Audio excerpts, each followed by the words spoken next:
So our topic this morning will be this beautiful hymn, which was originally written in Bengali. We have an English translation, and I'm hoping at the beginning of the afternoon session we'll have a volunteer to sing this for us in the original Bengali. If somebody here knows it, okay, we have a volunteer already. Yeah, it's a very beautiful hymn, and possibly, I don't know for sure, but my guess is possibly the first poem that Swamiji wrote, at least that we know of. Now, he may have written some songs for the Brahma Samaj earlier, but among the ones that we know of and that we have as the collected poetry of Swami Vivekananda, this may be the earliest one. Don't know. Okay. As long as he can't refute that, I'll stick with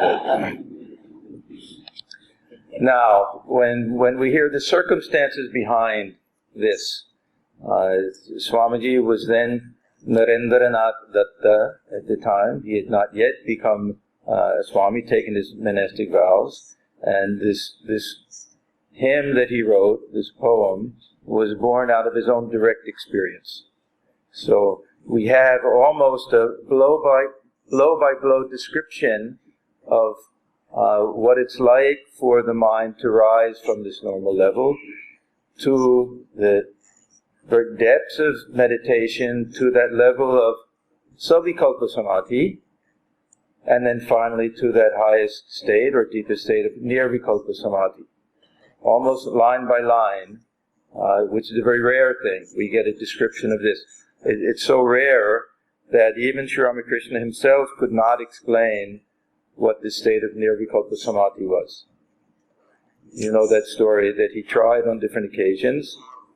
One day he said, now I'm going to tell you everything. I'm going to explain what happens, what it's like, the state of Nirvikalpa Samadhi. And as soon as he started talking about it and describing it, his mind went into that state. So he would come down and he would scold himself and say, no, I won't let it happen again, I'll tell you. And he would try to tell it, and again his mind would go and he would be lost in Samadhi. So he used to say that really this is a state beyond description. And Swamiji himself, we'll see in this poem, can really just give some hints of what that state is like. Now, we may wonder, what's the point of our studying this and our trying to figure out what the state of the Samadhi is like, because the chances that we'll experience Nirvikalpa Samadhi is not very high. You know, sometimes the lottery, and they have these, multi-million-dollar things, and they say what your odds are. Well, it may not be that bad. And it may be that we'll all attain it one of these days, sooner or later. But there's a great benefit to understanding what this state is like, because it helps us understand the nature of the self.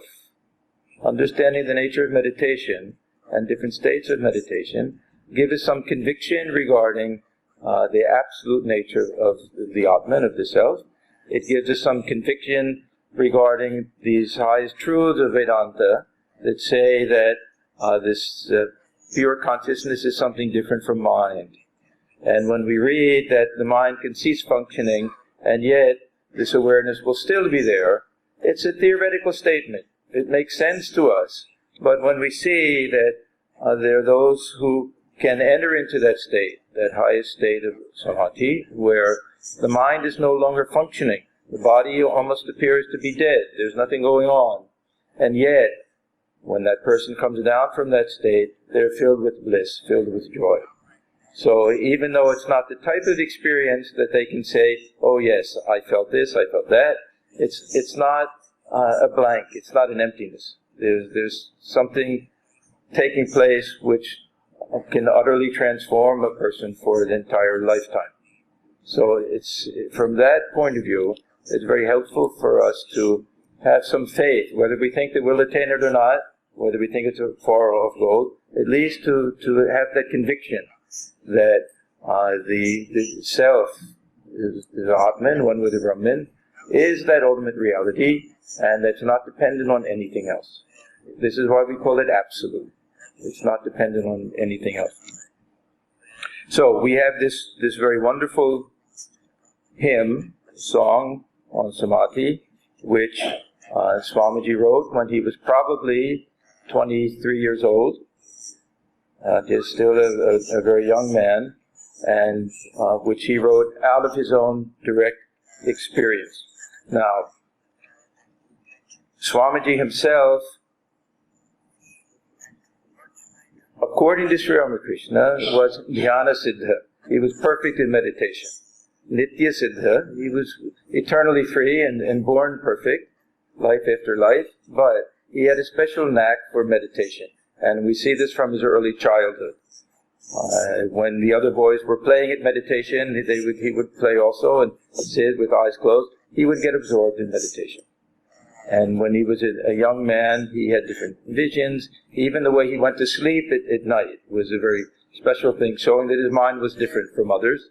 This great ball of light would come, and it would get larger and larger, and it would burst, and then he would fall asleep that way. So his mind was different. Everything was different about Swamiji, and he had that natural ability to concentrate the mind. There's so many examples.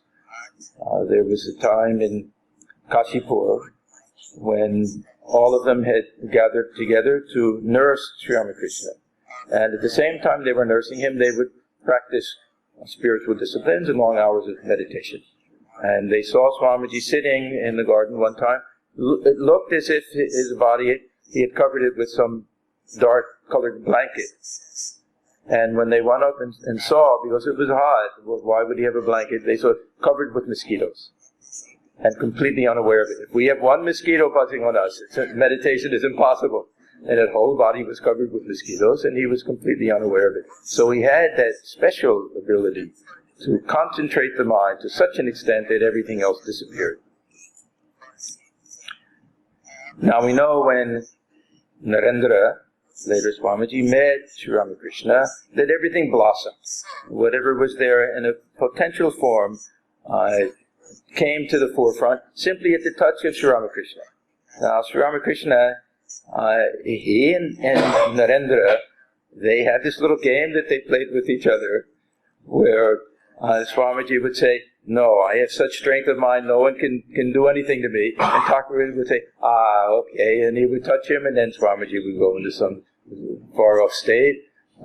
It happened on so many occasions at the very beginning, because when Sri Ramakrishna saw this young boy, Narendra, he knew here is someone very special.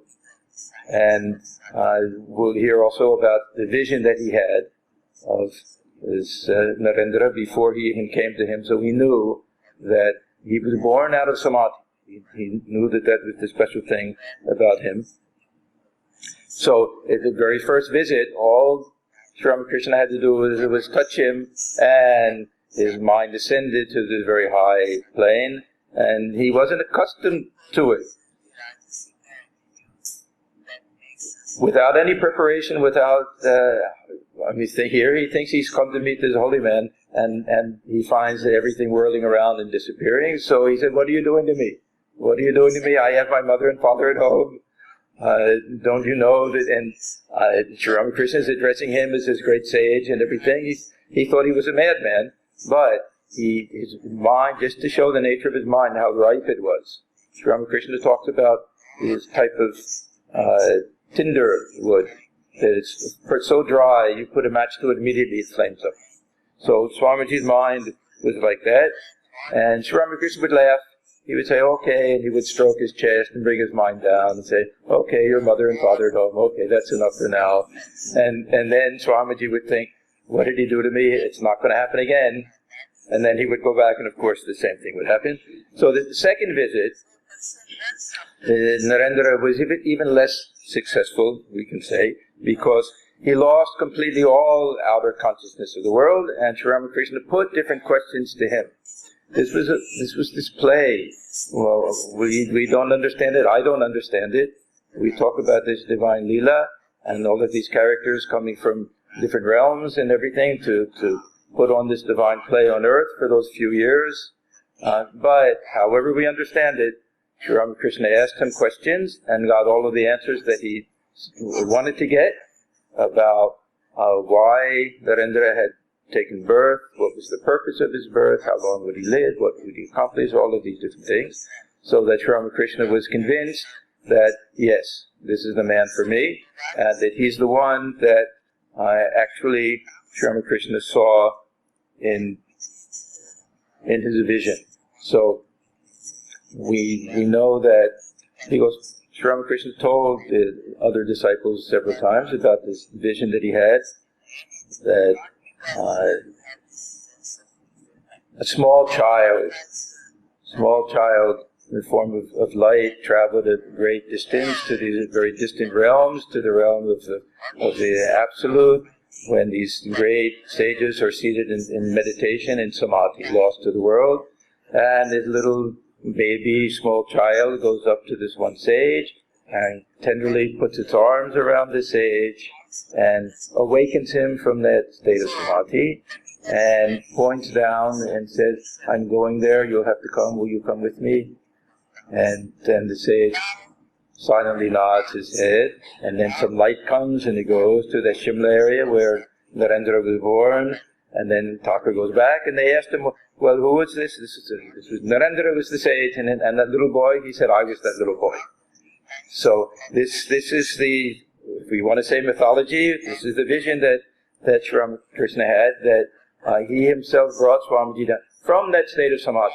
So if he is Nitya Siddha, ever perfect, what does an ever perfect person do in between births? He remains immersed in Samadhi. What else will they do? Of course, Swamiji said that he'll also help others, and he won't rest until everyone attains liberation. But anyhow, so this is the story. This is the nature of Swamiji's mind. Now, we would think someone with a mind like that will enter into this state of nirvikalpa samadhi almost at will. But when we read the life of Swami Vivekananda by his Eastern and Western disciples, this is considered the authoritative biography, they talk about only 4 different instances when Swamiji had nirvikalpa samadhi that we know of for sure. One was at Camp Percy, one is, of course, this the one that we'll get to first at Kachipur. Then after that, one at Camp Percy, one on the shores of Lake Michigan, and another very famous one at Thousand Island Park. So, aside from the first, all 3 took place during Swamiji's first visit to the West from 1893 to 1897. Now, let's go back to Kashipur, which was a very interesting time, because Sri Ramakrishna was dying of cancer at this time. So there was tremendous grief and sadness, some faint hope that he might be able to recover, but some feeling that perhaps this was the very end. And this was the time when Sri Ramakrishna gathered everyone together, where the inner circle was kind of separated from the outer circle, where the real monastic group was formed. And this was the time when Narendra, who was always a born leader, where it was made very clearly known that he would be the one to keep everyone together, and that they would all follow him. And Sri Ramakrishna, even in that state where he could barely speak, he had throat cancer, even in that state, would call Narendra to his side daily and spend long hours with him, giving all types of instructions, what to do after he passed away, how to keep the boys together, what type of monastic order there should be. We don't know all of the details, but Swamiji says later that everything that he was to do, he was instructed to do by Sri Ramakrishna himself.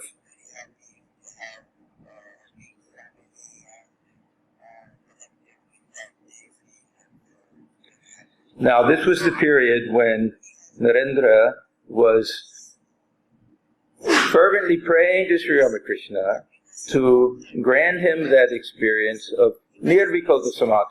Now, just in general, what is this distinction? We hear savikalpa, nirvikalpa samadhi. This Savikalpa Samadhi is a state where we transcend everything, but there's still enough I consciousness to realize we're having that experience. So this I exists, but a very pure I which is not identified with the body or the mind or anything else, but some sense of self is there. The Nirvikalpa Samadhi is a complete merging.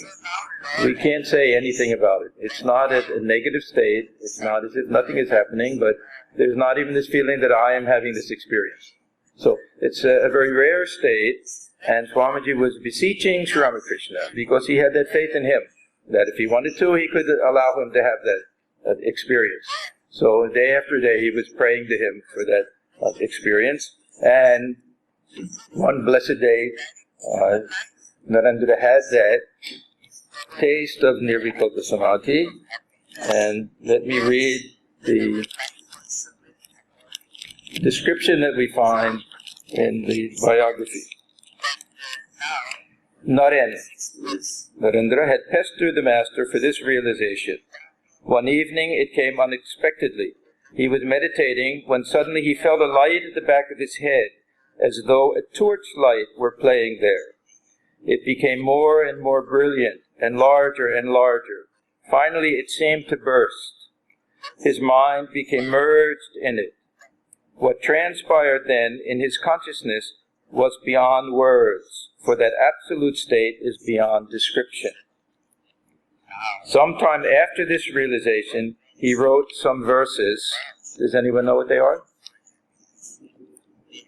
The hymn of Samadhi. So it came directly out of this experience, the hymn of Samadhi, which hint at the nature of that exalted state. All was still and quiet in the room where Naren and Gopal Sr.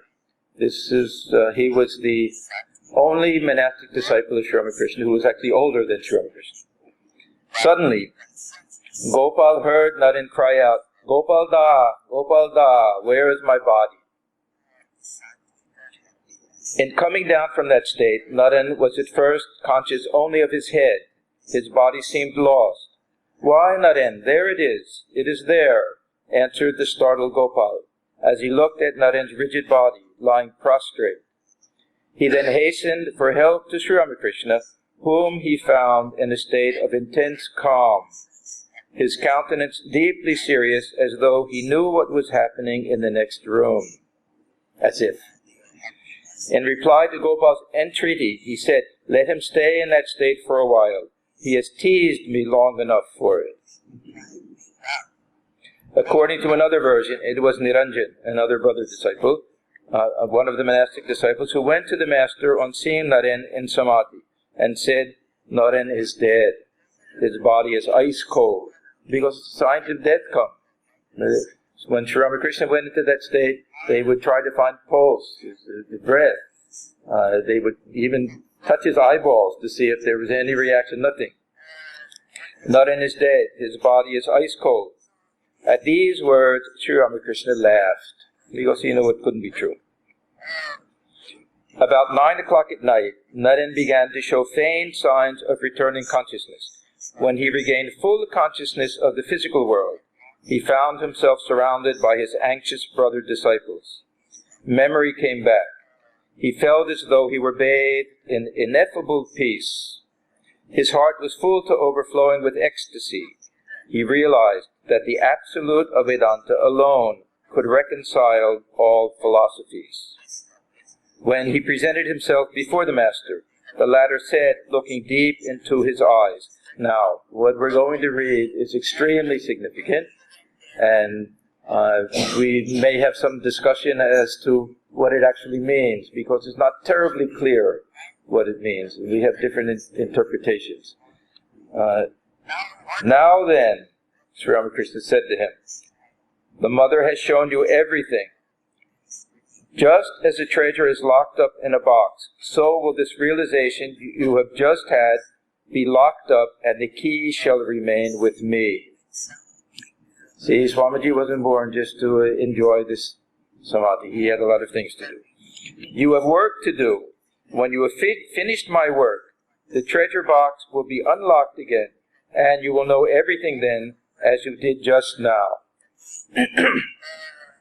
And then later he said to the other disciples, and he didn't tell this to Naren himself, they didn't want him to know. He said, Naren will pass away only of his own will, the moment he realizes who he is. And this is the tricky thing. Who he is, he will refuse to stay a moment longer in the body. The time will come when he will shake the world to its foundations through the strength of his intellectual and spiritual powers. I've prayed that the Divine Mother may keep this realization of the Absolute veiled from Naren.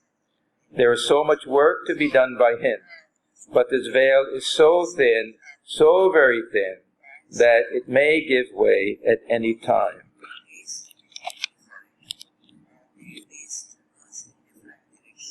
Now, as I said, we know this 3 other instances. There may be many other times that we don't know of, when Swamiji had some type of samadhi. Swami Ashokananda, who was the head of the San Francisco Center for many years, wrote a very nice book on Swamiji in San Francisco. It was his conviction that Swamiji would have these little nirvikalpa samadhis, that people would see him, he would kind of phase out a little bit, as if he went to some distant land and then come back again. So it's quite possible that Swamiji did have this type of experience or something like it, many times that we don't know about it. But we have this idea that somehow this veil of Maya kept Swamiji from remaining in that state, or remaining in a state where he felt there was nothing to do, but allowed him to have that state of mind where he had this sense of mission, this sense of something to accomplish in this world, some feeling really of carrying the message of Sri Ramakrishna to the entire world. And it's only because of that little veil of Maya that Swamiji came to the West, that our Vedanta centers were started, and that we're all here today. So if it was a slight veil of Maya, we should be thankful for that slight veil of Maya. Now, very briefly, in Camp Percy, we get a good example of what this state is like, because they found him, again, sitting by the lakeside. He liked to sit by a lake, and he entered into that state where they thought he had died. And this Mr. Leggett and his wife Betty and Josephine McLeod were all there. And somehow, if I remember correctly, Swamiji had told one of them, maybe Mr. Leggett, if you ever see me enter into this state, don't shake me or do anything violent, just try to bring me down slowly, because he knew it. So it means that perhaps he did enter into it at other times, but they slowly brought him down, but they said that all the signs of death were there visible in the body.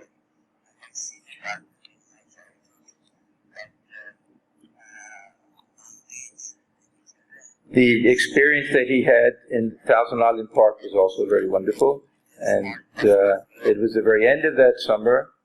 You can go there and see, now there's a plaque at the very spot, there's a big rock where he sat. There was a big tree, which I think unfortunately died, under which he was sitting, and he sat through a rainstorm. They tried to hold an umbrella over, but he was completely unaware of everything. Now, to me, the most interesting thing is that after his mind came down from that state of Nirvikalpa Samadhi, does anyone remember what he said?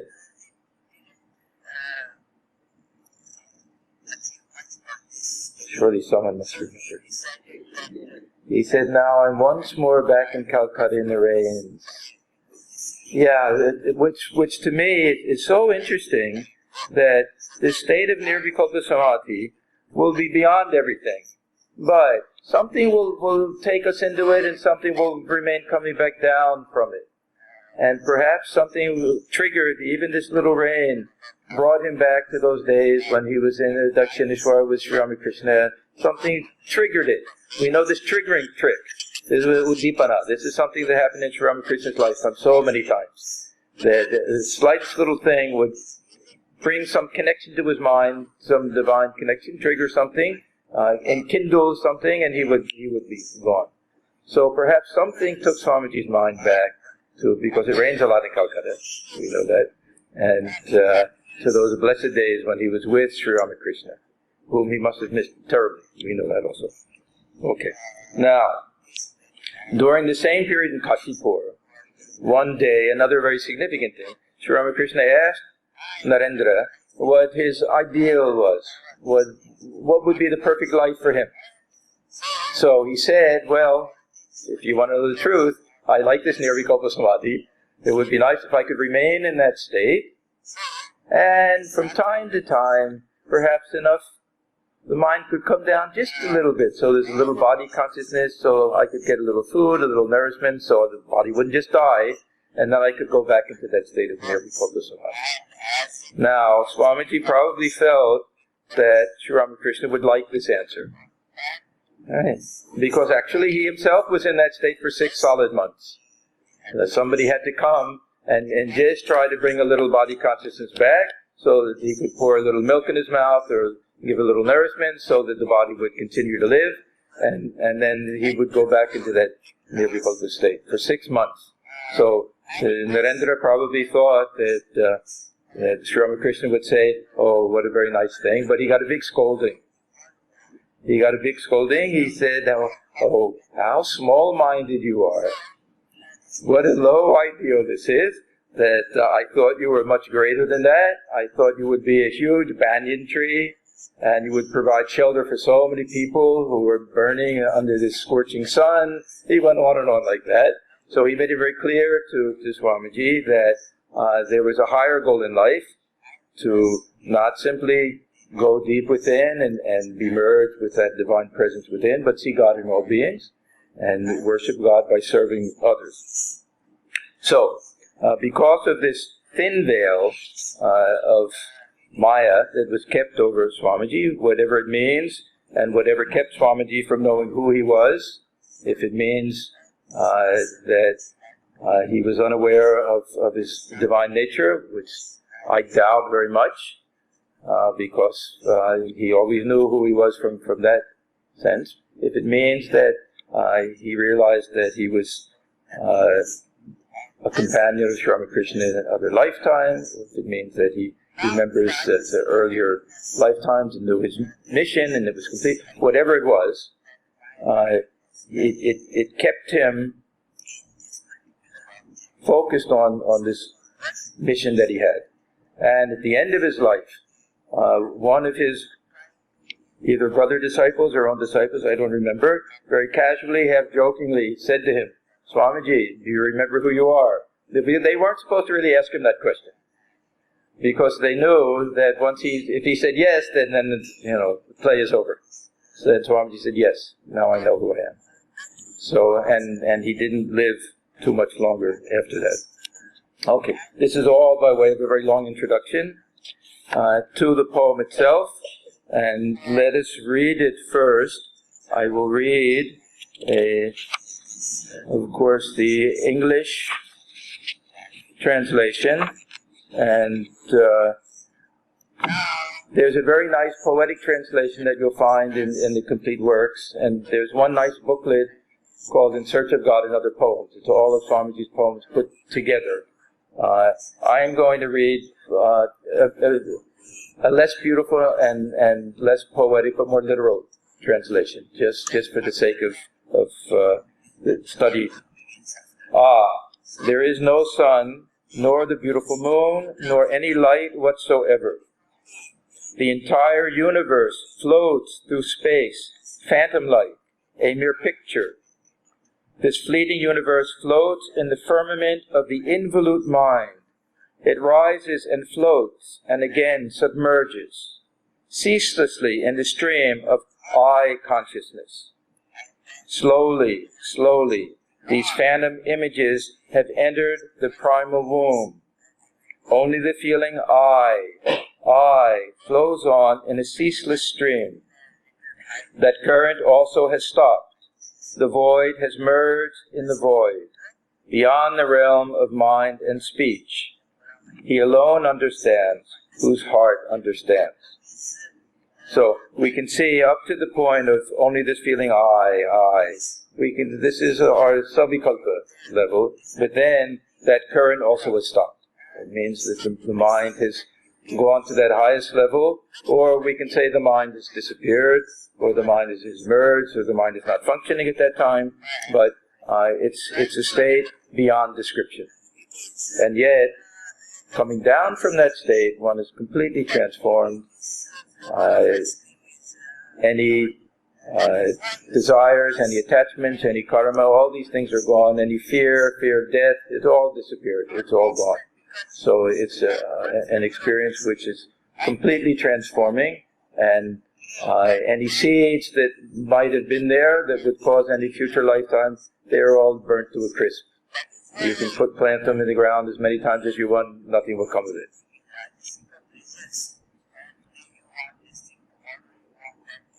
Now, this poem starts out with this idea of light, with the sun and the moon, and the stars, and all different types of light, that there's no light whatsoever. One of the very common themes that we have in Vedanta is this idea, two ideas side by side which are perfectly opposite, but which work together. One is that light, and the sun in particular, is the best possible analogy that we have, symbol even, for Brahman, that Supreme Brahman. And the other is this idea that this pure consciousness, this Brahman consciousness, is utterly different from any type of physical light. So we'll have this Natatra Suryabhati, we'll have all these verses there, the sun doesn't shine, nor the moon, nor the stars, but then we'll also have Aditya Varam, the same color as the sun, they're shining like the sun. So we'll have both of these side by side, and they're both very, very helpful. The analogy of Brahman, the Supreme Absolute, to the sun is very helpful for many different reasons. One is that we see everything by the light of the sun. And we see the sun itself by the light of the sun. We don't need a second light to see the light of the sun. We see it by the light of the sun itself. All light that we see, say the light of the moon. When we talk about seeing the light of the moon, what are we seeing? Sunlight. It's just reflected light. Right? So we won't have this moonlight without the light of the sun. So the sun is the one essential light that we have. Now, can we see the light of the sun? Question? Yes. Yeah. Yes. Anyone else? No. How many people say yes? How many people say no? How many yes? Okay. How many no? How many in between?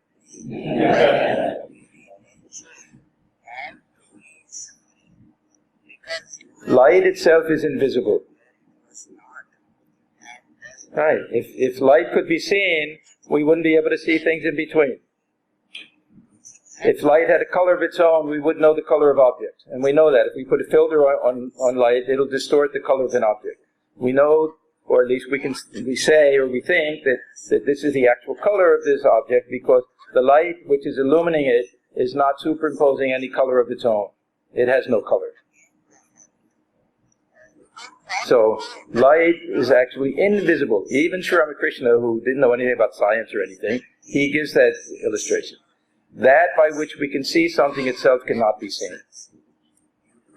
We see with the help of the eye, but we can't see the eye with the help of the eye. So, that very thing which allows us to see everything cannot be seen itself as an object, as we see other things that way. Now, this is very significant because consciousness is also something which we cannot experience. Can we experience consciousness? Can we see it? Can we touch it? Can we hear it? So how do we know that it exists? That there is such a thing as consciousness? The same way that we know the light is on. How do we know that there's light in the room? Because we can see objects. Turn the light off, we can't see anything. The object itself is the proof of light. It's not that we see the light, it's that we see the object. So, the fact that we experience the world. The fact that we have consciousness, the fact that we know our thoughts. This is the proof for the existence of consciousness. If we didn't have that consciousness, it would all be dark. There would be no experience of anything. So consciousness shares that quality with light, the light of the sun. It's self-luminous. The sun doesn't need any other light to illuminate, to let it be seen. So consciousness also. It's swayambhu. It's swayam prakasha. It's self-luminous. Doesn't require anything else. So all of these things are very helpful in helping us understand the nature of pure consciousness. Whenever we think that there's something within consciousness, whenever we identify consciousness with mind or consciousness with ego, or even with this sense of I, we're confusing the subject and the object. This consciousness is the pure subject. Anything that can be seen cannot be the seer. Anything that can be known cannot be the knower. So this consciousness is the pure knower, it's the pure seer. So these analogies with the sun are really fantastic. If the light of the sun is invisible, there's no color to it, still, you pass it through a prism, it contains every color of the spectrum. How can that be? Every color of the spectrum, and yet the light itself is unchanged. It's going through the spectrum on one side, but the sun is unchanged completely.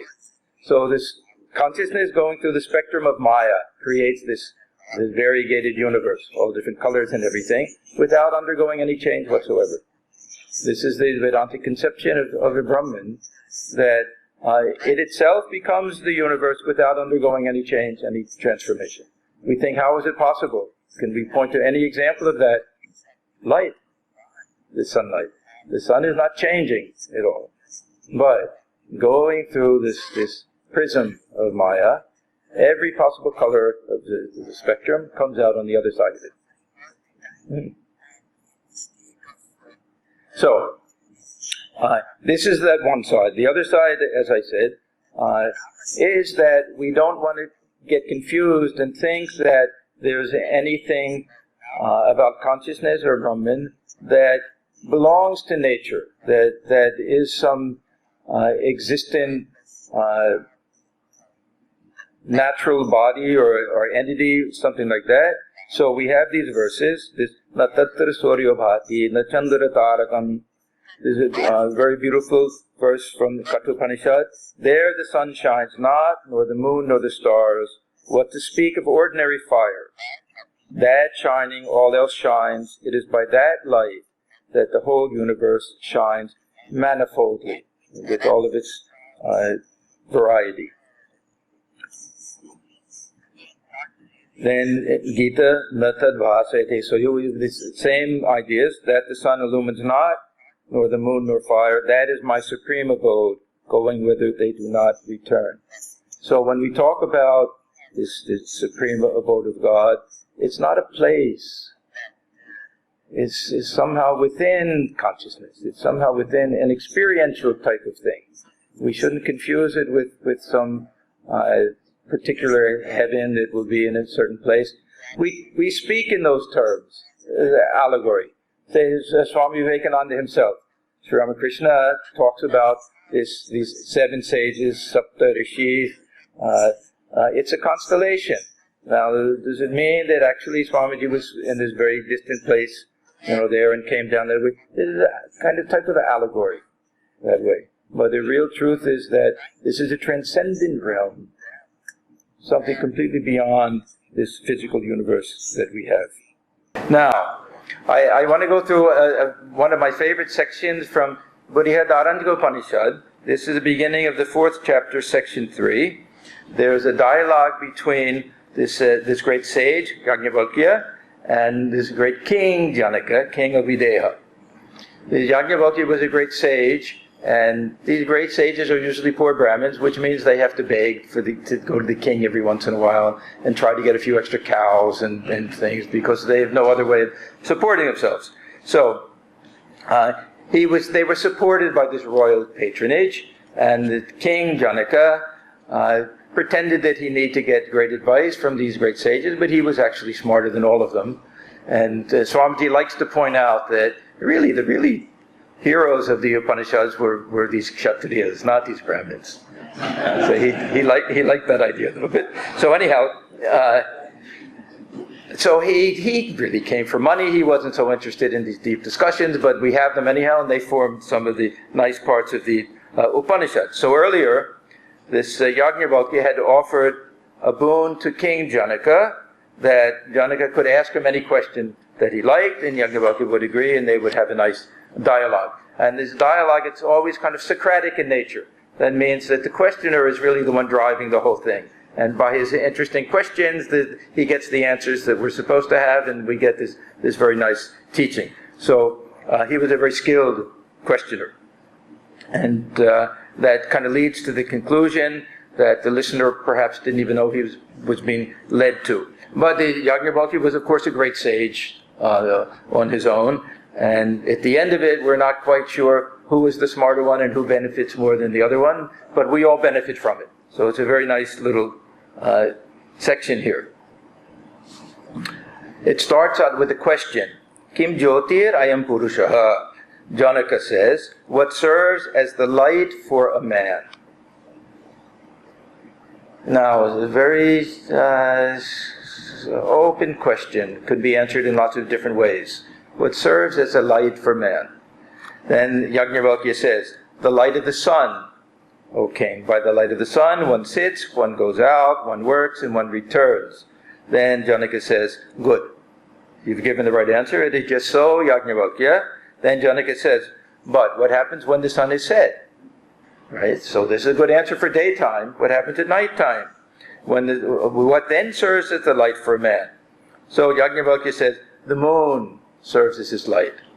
And it goes on, by the light of the moon, we can walk and talk and sit and do everything. So Janaka says, okay, but when the sun and the moon have both set, what then serves as the light for a man? And Yajnavalkya says, fire serves as his light. By the light of fire, we can do everything that we want to do. Janaka says, just so. But what happens when the sun has set? There's no moon, the fire has gone out. What then serves as the light for a man? Then Yajnavalkya says, any guesses?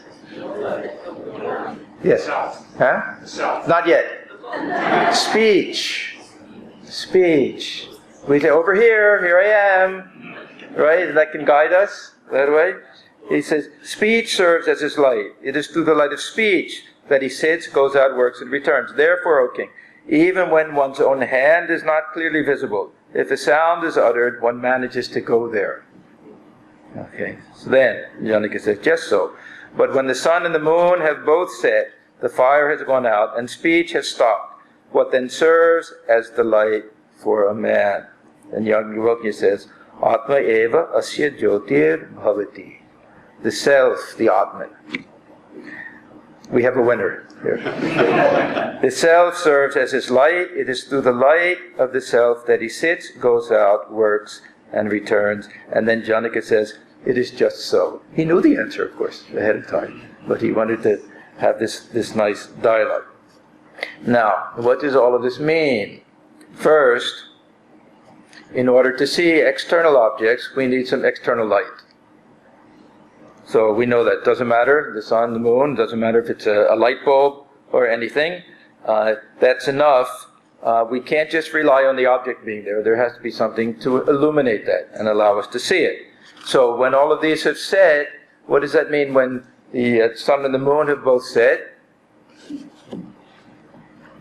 This can be when it's at nighttime and there's no moon, or there's enveloped by a cloud, or we can even say in the state of dream, when there's only internal light, there's no external light, we're sleeping.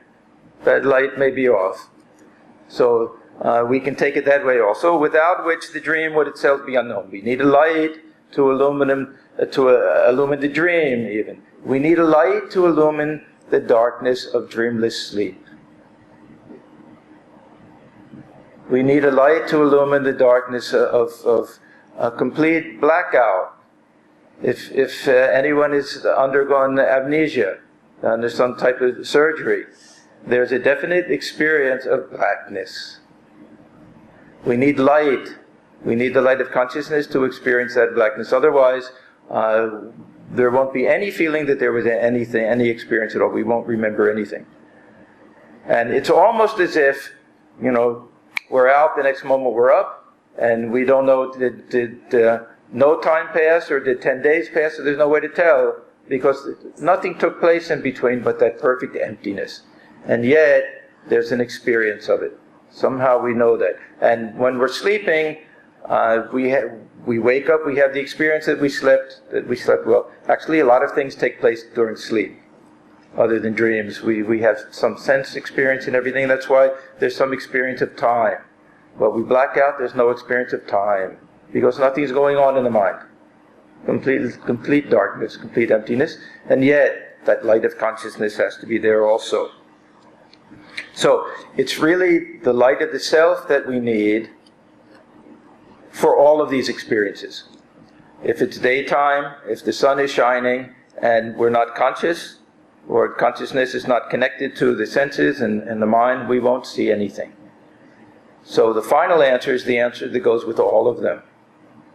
That it's by the light of the self that we experience everything in this world. Whether we're in darkness, whether the sun is shining, it doesn't matter. If that light of consciousness is not there, then there's no experience. And that light of consciousness never goes out. It never goes out. We have that question, does the light stay on or off when you close the refrigerator door? Because we only see it when the door is open. We only see it when the door is open and the light is always on. When it's closed, we don't know. But this light is always on. When the door is closed, we're in deep sleep, that light is on. So, fortunately for us, that one never burns out. That light is the light of Brahman. It's not even our own individual consciousness. Ours is simply a reflection of that pure consciousness.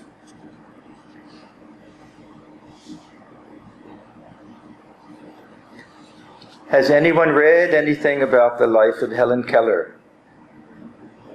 It's fascinating, utterly fascinating. Here is someone who was born without the ability to see or to hear, and because of that, at least for most of her life, without the ability to speak, and yet she had that light of the self within, and a full-fledged sense of I, and even developed a very brilliant intellect, could communicate, and it's a completely miraculous story how she was able to do it, and her teacher was able to help her.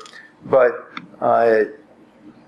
it shows that even in the absence of all these other instruments that we have, this light of consciousness is there and is always functioning.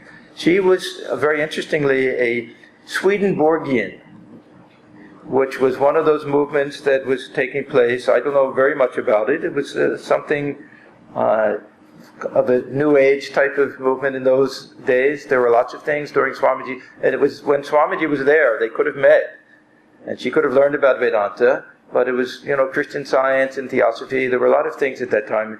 I always think what a pity that she didn't meet Swamiji or read about or learn something about him. It would have been a tremendous meeting between the two of them.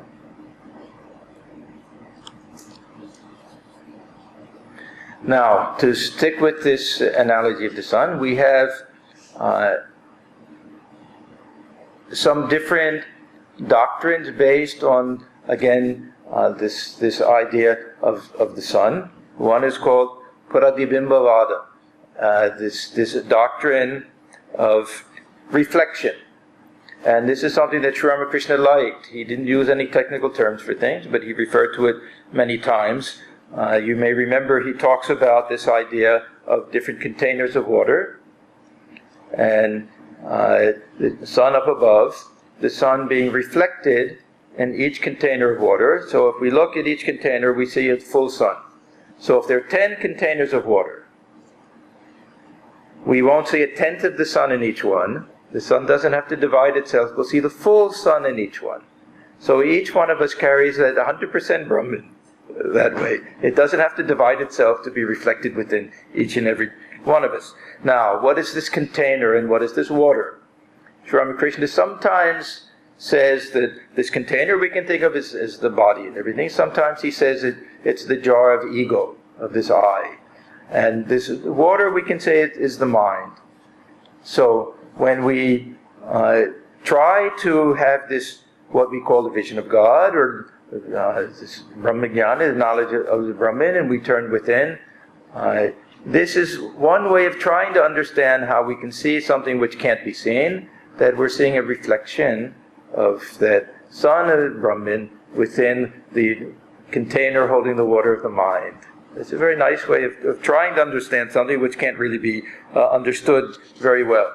Now, there's a nice dialogue that we find between Sri Ramakrishna and Girish Ghosh, where Sri Ramakrishna is explaining this whole thing. He says to Girish, well, suppose that we have these 10 pots of water in the sun above. How many suns will there be? Anyone?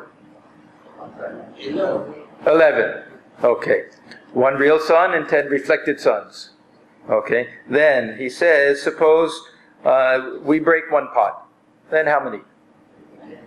10. Suppose we break all of the pots. Then how many? It's a trick question. Be careful. That's what Girish said. So Sri Ramakrishna says, suppose the final pot is broken, how many suns will there be? And then Girish says, the real sun. Then Sri Ramakrishna says, no. What remains cannot be described. What is remains. How will you know there is a real sun unless there is a reflected sun? I consciousness is destroyed in Samadhi. So really destroying that jar of the ego and letting the water of the mind run out. When there's no reflection, then we are that sun. And there's no knower to be able to say that only the sun exists at that point. That's the state of Nirvikalpa Samadhi. I consciousness is destroyed in Samadhi. A person climbing down from Samadhi cannot describe what he has seen. So, what is this reflected sun? This is the jiva, this is what we call the individual self, which is nothing but this real sun.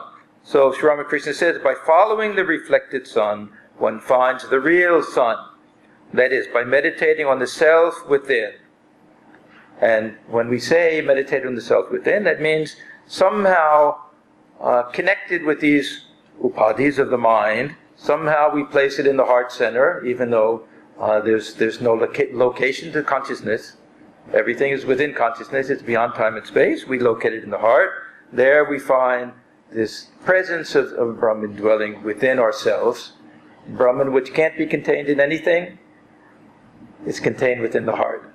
Brahman, which is infinite in size, is the size of a thumb. These are all paradoxical ideas, but it just is meant to show us that tiny space within the heart is nothing but that infinite Brahman dwelling within, which can't be caught, can't be captured anywhere, but we can know it. It's unknowable, but we can know it because we are that. We are that. That's what it means for me when I say I. What does it mean? There's self-consciousness here. And I'm not the source of that. I'm the superimposition on that.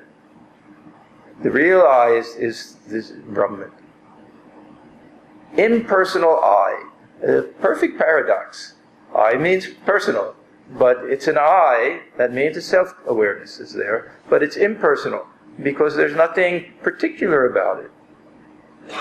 So this is what we're dealing with in Vedanta, one paradox after another, trying to explain things that can't be explained. Now, second analogy, suppose we're inside of a room. Okay, we're inside of a room here, and it's a very good room to be in, because it's filled with windows and filled with light.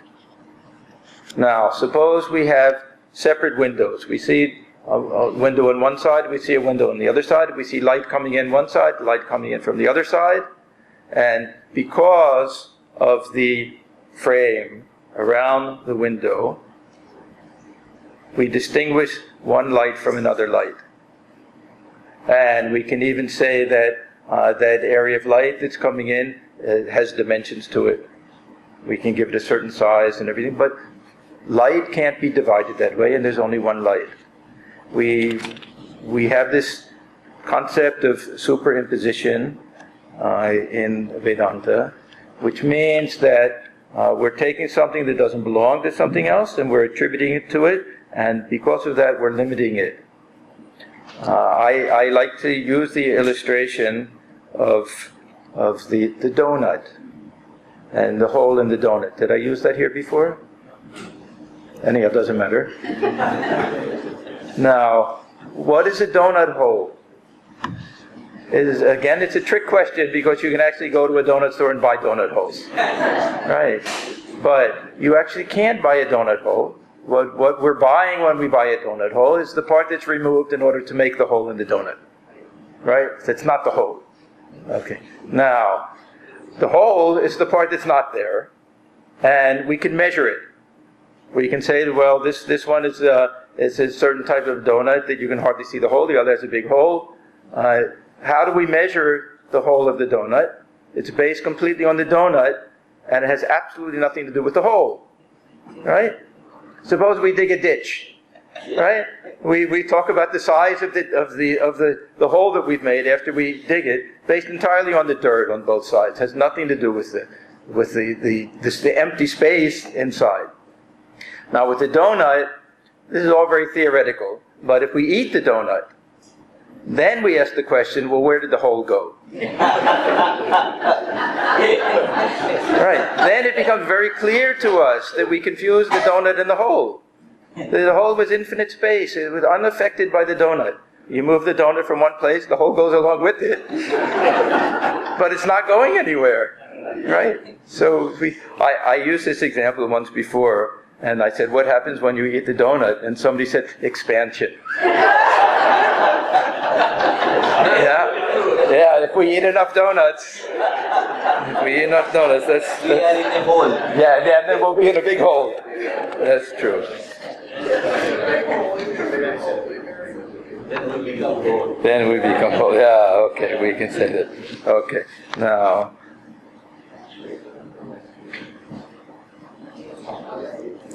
Anyhow, so this is why we talk about, say the eyes are the window of the soul and all of these things, that we feel that because we have this body and mind, that each individual soul is separate from every other individual soul, but there's really only one hole to it. All the donuts have the same hole. You eat all the donuts, you realize that it all belong to that same empty space.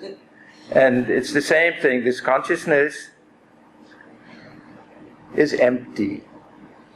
And this is why, when we get to the final verses, why does Swamiji use this term, the shunya, that the void goes into the void? Because consciousness is empty.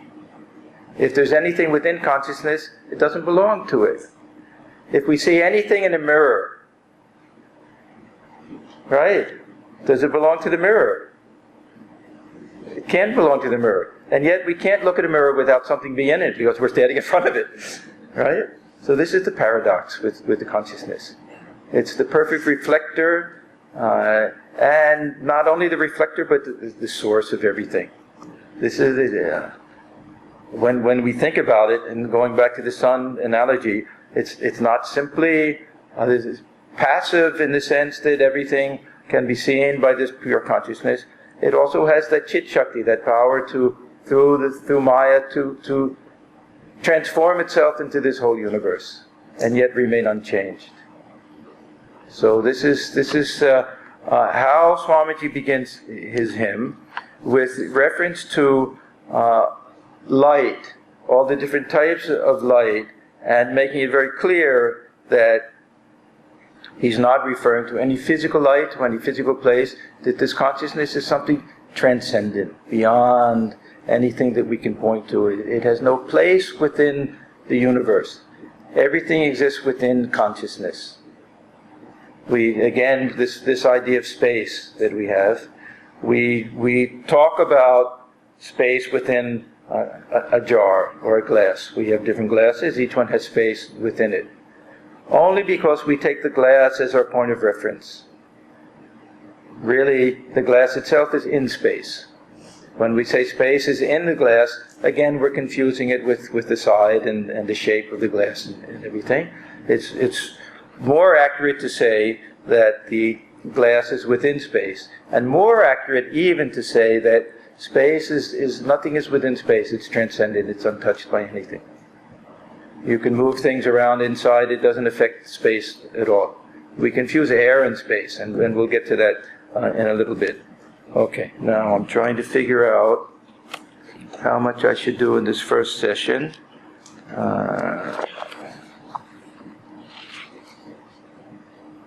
Okay, now can we go to questions now? And can I drink some water? Where's my okay. Okay. Yes. I'm curious about. I'm familiar with this particular poem by Swami. Yes. Where it says "Ami, Ami, Ami" or "I, and what I hear from you is the distinction between Shabdakota Samadhi and difficult Samadhi.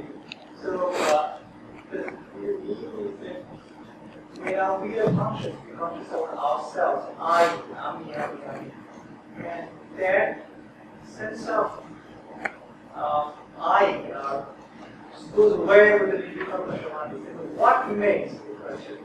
If I say, for example, I am Samadhi, so I remains there. But when I go to, if I can transcend into the difficult Samadhi, then I has to go away. So if that I goes away, what I understood, and that's the reason why it says that the improv is a shrub along the Maksha Gocharam. It actually explains that. Does it mean that I goes away completely? Maybe that stays up in the Samadhi? Yeah, I mean, I'll answer it, but let me preface it by saying, it's like asking a high school student to explain Einstein's theory of relativity. These are things that are so far beyond our realm of experience, or my realm of experience at least. I can give you very theoretical answers to these things. First thing is, what is the nature of this I that we're talking about? And Sri Ramakrishna, he talks about the ego in a way that is actually a very modern understanding of ego. It's almost in the sense of Freud. When Freud speaks of the ego, it's really in the sense of image. What is our self-image? It's not really this Sankhya idea that ahankara, that this is one structure within the mind, that we have memory, we have ego, all of these things. For Sri Ramakrishna, it's a very modern idea of how we look upon ourselves. And the sense of I is constantly changing. And what we're trying to do in spiritual life is transform this sense of I. He makes a big point about this ego not disappearing. We talk about getting rid of it, and we can do it momentarily. He says it's just like, there are certain types of trees and plants and things that weeds that you try to get rid of them, you cut them down, and the very next day they come back up again. So we think we can get rid of it, but we can't really get rid of the sense of I. Did Sri Ramakrishna have a sense of I? Did he have an ego? What do you say? Yes. Of course. He had a sense of I. Was he identified with the body? Anyone? Yes and no. To the point that when food was put in that body, he could taste it. I mean, this is a great mystery. How this Brahman somehow gets attached in different ways to different bodies, and we're aware of one and not the other. It's unexplainable, these things. But yes, from that point of view, he saw through his eyes, through the eyes of that body. He heard through those ears. He tasted with that tongue. So there was some connection with that body, and yet he knew he was something separate from it. He didn't have body consciousness the way we do. So that's also very clear. So our sense of I is connected to all different things in all different ways. Sometimes our sense of I is very much body-centered. You hit me. You hit me. Now, you didn't hit me, you hit my body. But I'm saying you hit me. So then I'm completely identified with it. So, but if I say that, I'm a very brilliant person, I'm not referring to the body. The body's not brilliant. I'm referring to the mind. I'm identified with the mind. We say that I have a very big ego. I know that. It's one of my problems. Then I'm identified with the ego. Now, everything that we have, if we possess it, we aren't that. If I can speak about my ego, that means I'm something separate from that. But that's also a type of I. We have this right sense of I, which can know ourselves as spirit. When we say Aham Brahmasmi, I am Brahman, that's a type of ego. That's a type of I. The only time we transcend this ego is in Nirvikalpa Samadhi or when we're sleeping, when there's no dream even. So this sense of I has to be purified in meditation. Now, in our spiritual life, we try to ripen the sense of I and transform it in a little different way. It can be in a very devotional way. Sri Ramakrishna talks about the different attitudes that we can have, the different relationships that we can have. We can think of ourselves as a child of the Divine Mother. We can think of ourselves that God is our friend. We have the illustration of Hanuman, who tells Sri Rama that it depends on my mood. Sometimes I think that you're the master and I am the servant. When I have a lot of body consciousness, other times I think that I'm a part of you. Other times I think we're one and the same. Depends on my mood. That way. So it's a floating thing, this sense of I that we have. Sri Ramakrishna says that let the rascal remain as the servant of God. Yeah, this rascal ego, he talks about that. But in the state of meditation, the sense of I that has this experience of Savikalpa Samadhi will be devoid of any content. It'll be devoid of any identification with the body, with our name, with our past, with anything. Only that sense of this is being experienced, of an experiencer. This is my understanding, that will be there. It's a very rare, purified sense of I. Yeah. I will give an example to explain that. Because the moment we have experience, we have a duality.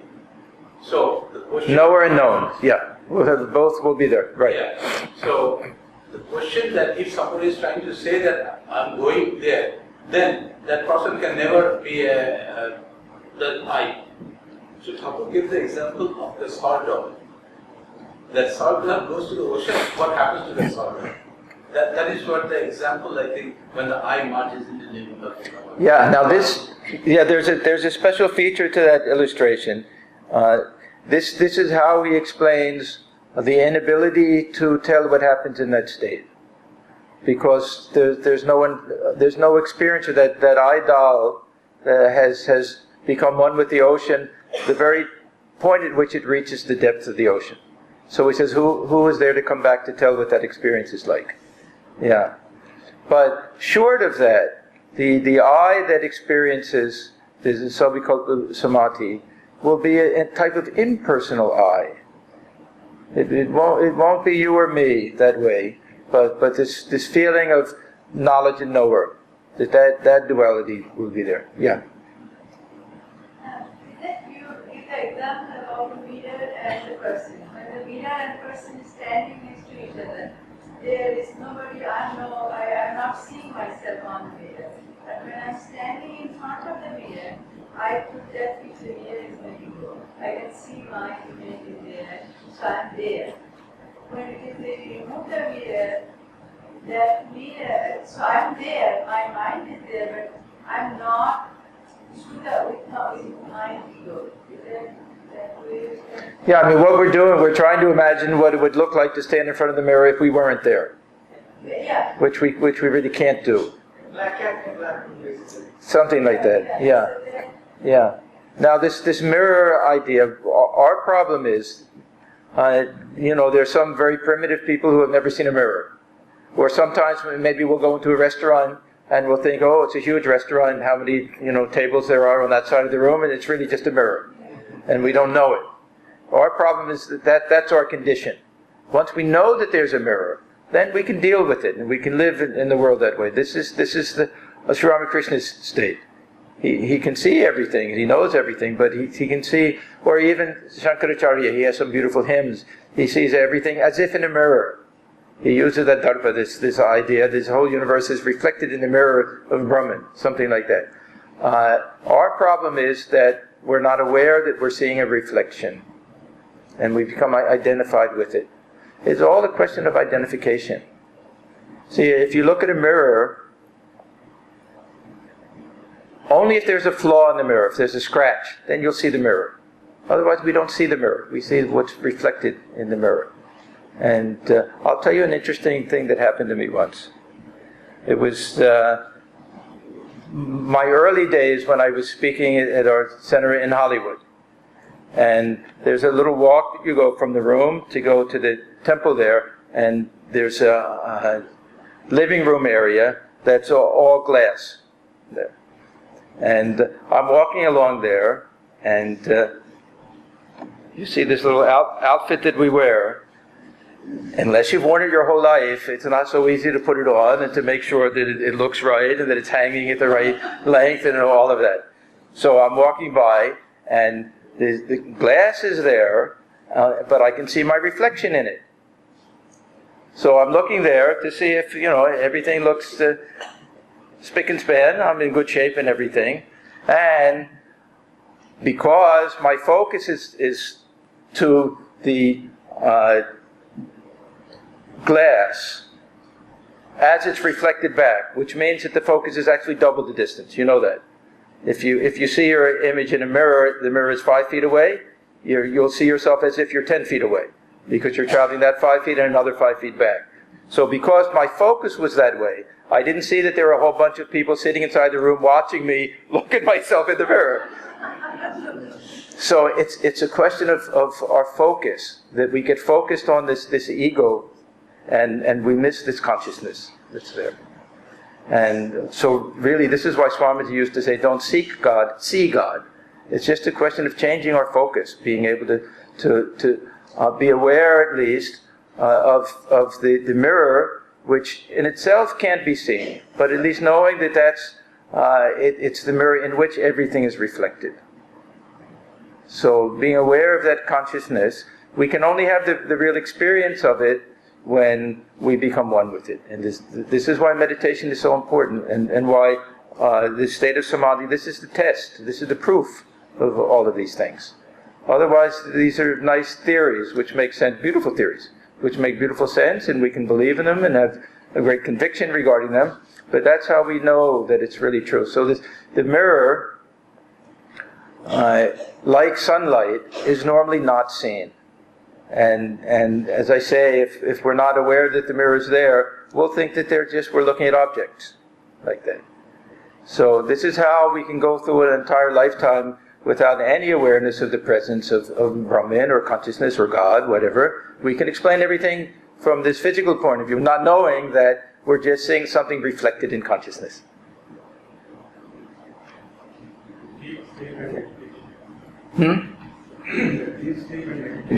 Deep sleep and meditation. Mind is completely wrong. Meditation of the mind is completely. Yeah, okay. Then I'll get to your question after this. There was a very wonderful Swami of our order named Swami Premeshananda. And he tried to explain in one of his letters the difference between the waking state, the dream state, the deep sleep state, and Samadhi in terms of someone inside of a room. Now, he says that the waking state is like a person inside a room. There's furniture in the room, everything's in the room. There are windows there. The shades are up. The light is on in the room, so we can see everything inside the room and everything outside the room through the windows. Then, the dream state. The shades are pulled down, so we can't see anything outside the room, but we can see everything inside the room, because the light is on there. That's the dream. The dreamless sleep state is where the shades are pulled, we can't see anything outside, and the light is off, so we can't see anything inside. Okay? Then Samadhi, he says that when the shades are pulled, so we don't see anything outside, the lights are on inside, but all the furniture has been removed. So there's nothing to see, only the light itself.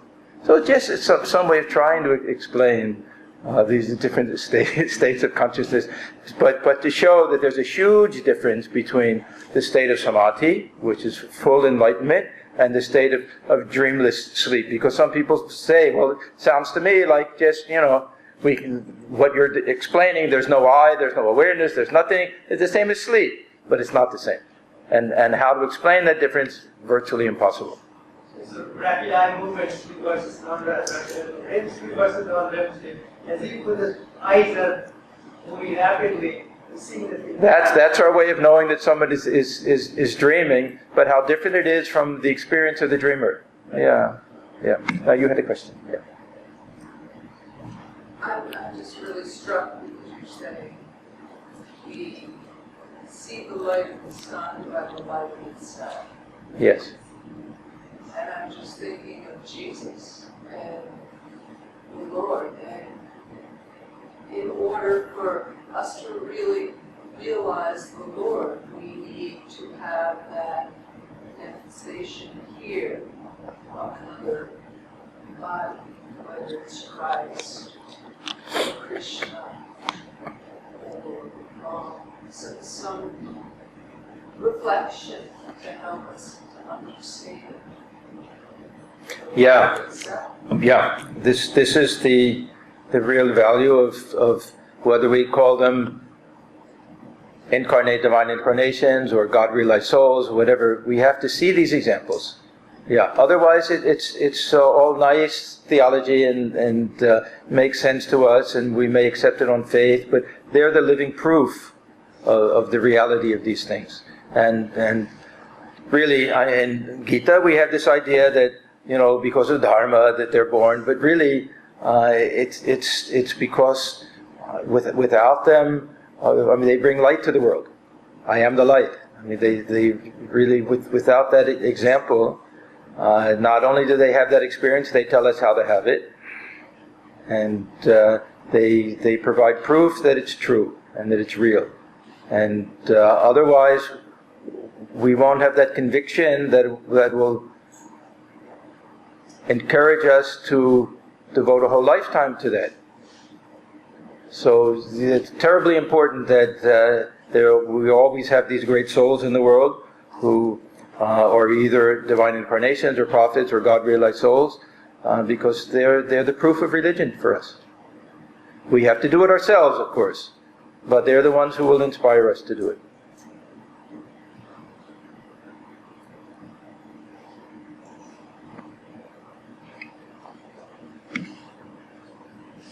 Two more minutes.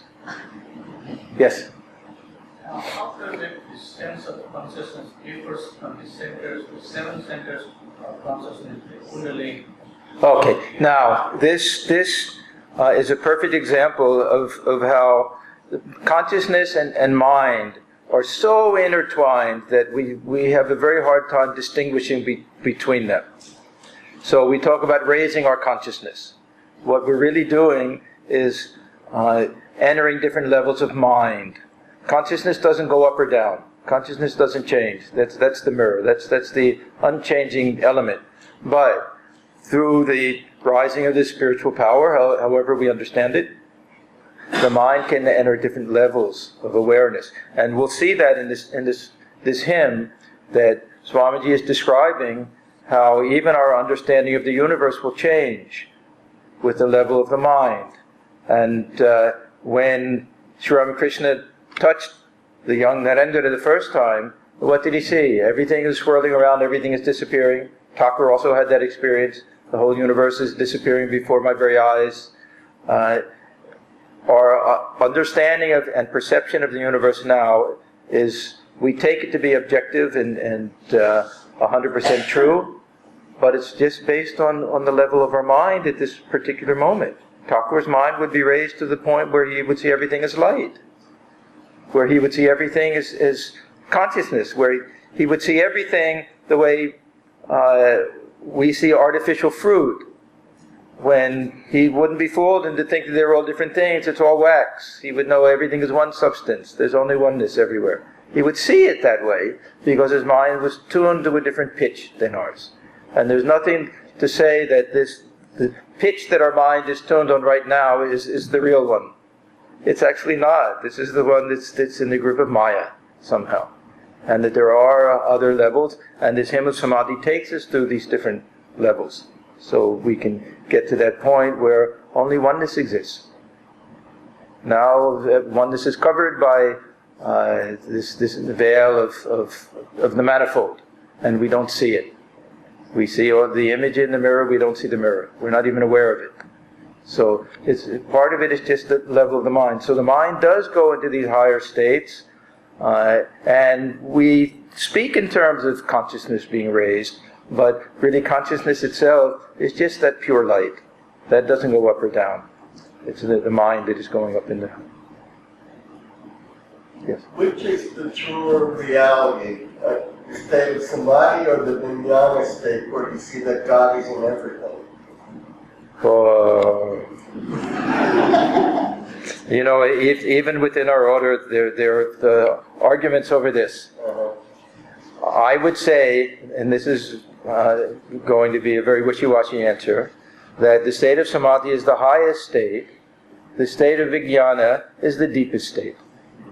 See, it's the highest state because that's we're reaching the roof. But the other state coming down from the roof, we may be in the middle rung. It's not the same as on the middle rung when we're going up.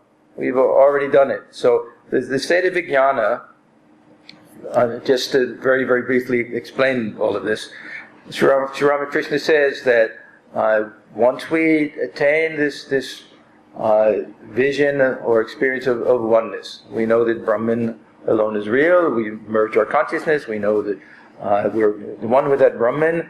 When the mind comes down and we see this universe again, then we see everything as the manifestation of God, or everything is as pure consciousness. We see God dwelling within other beings. We establish a relationship with God. We may establish a devotional relationship. We may see God in others and serve others as our way of worshiping God. So is it a higher state than that state of Nirvikalpa Samadhi? This is what Sri Ramakrishna wanted Swamiji to remain in that state. We can say it's slightly lower because we're on the level of this relative universe. I don't want to say Maya because there's no ignorance there. Sri Ramakrishna uses the term Leela. We're on the level of this divine play. In the English translation, this Nitya and Leela are translated as the absolute and the relative. So if we say living in the relative world is a little bit lower, well, it may be. But the state of the saint who lives in the world seeing God everywhere, to me is a higher state, we can say. For Sri Ramakrishna, the ultimate state was in between, Bhavamukha. He could go back and forth between the two of them. Look in one way, see God manifest everywhere. Look in the other direction, be one with Brahman, like that. So it's really a silly point to argue. Both are tremendous. And anyone who comes down from that highest state will automatically be in the Vijnana state.